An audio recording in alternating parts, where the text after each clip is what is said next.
Hello everyone, আসসালামু আলাইকুম। কেমন আছেন সবাই? আশা করি সবাই অনেক ভালো আছেন। আমি এই কয়েকদিন কোনো ভিডিওই শেয়ার করতে পারিনি একটু ব্যস্ততার জন্য। তো আজকে চলে এসেছি আপনাদের সাথে শেয়ার করতে আমি ঈদের মধ্যে কী করেছিলাম।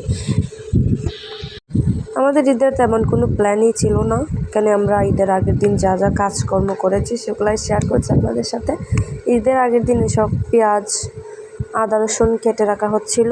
তারপর রাতের বেলা আমরা একটু চিপস খেয়ে নিচ্ছিলাম আর মেহেদি দিচ্ছিলাম হাতে। আমার ভয়েসটা অনেক খারাপ শোনা যাচ্ছে, আমি বুঝতে পারছি, কারণ আমার অনেক ঠান্ডা লেগেছে। সো সবাই একটু ইগনোর করবেন, আসলে এত ঠান্ডা লেগেছে কি বলবো। তারপর ঘুম থেকে উঠে ঈদের দিন সকালবেলা আমার শাশুড়ি সেমাই আর পাঁপড় ভেজেছিল, ওইগুলা খাচ্ছিলাম। আমাদের এখানে প্রতি ঈদেই সকালবেলা সেমাই, নুডলস, পিঠা, নকশি পিঠা, তারপর পাঁপড় ওইগুলাই খাওয়া হয়। দেন রান্নাঘরে গিয়ে দেখি আমার যা মশলাগুলো বেটে নিচ্ছিল, এরপর আমি আম কেটে সবাইকে নিয়ে আম খাই।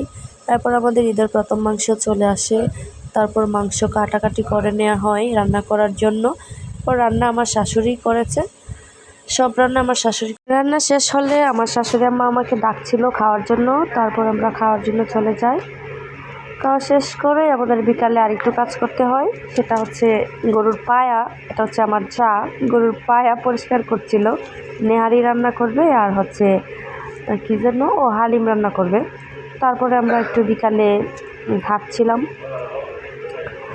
এই ফুলগুলা দেখছিলাম, ওইগুলো হচ্ছে টগর ফুল, সাদা টগর ফুল দেখছিলাম। আর এইগুলা হচ্ছে গিয়ে পর্তুলিকা, পিঙ্ক পর্তুলিকা যেটাকে বলে, এগুলো আমরা দেখছিলাম।